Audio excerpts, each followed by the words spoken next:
শুভ তার বন্ধু রাজুর সাথে গ্রামের পুরনো বটগাছের নিচে খেলছিল। হঠাৎ সে মাটিতে কিছু চকচক করতে দেখল।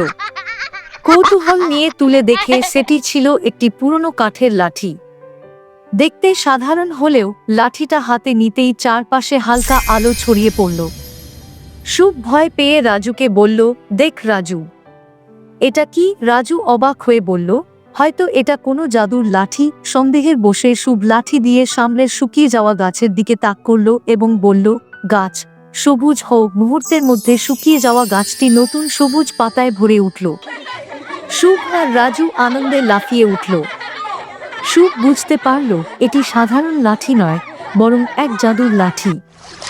এখন সে কি করবে? তার গ্রামে এক ভয়ানক সমস্যা ছিল। গ্রামের পুকুর শুকিয়ে গিয়েছিল, চাষবাস বন্ধ হয়ে গেছিল এবং মানুষ কষ্টে দিন কাটাচ্ছিল।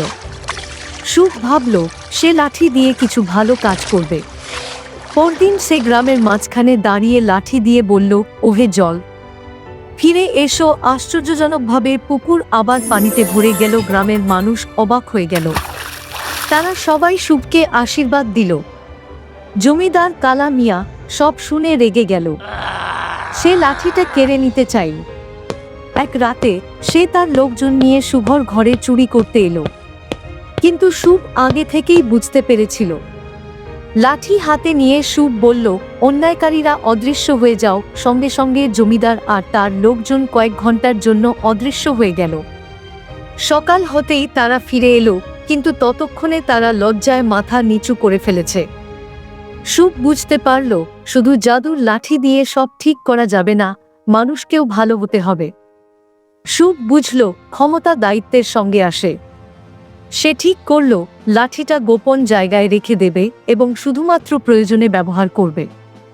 গ্রামের মানুষ তাকে আরও ভালোবাসতে লাগল। সবাই মিলে একসঙ্গে কাজ করে গ্রামকে সুন্দর করল। শুভর জাদুর লাঠি হয়তো তার কাছে রইল, কিন্তু আসল জাদু ছিল তার সদিচ্ছা আর ভালো মন।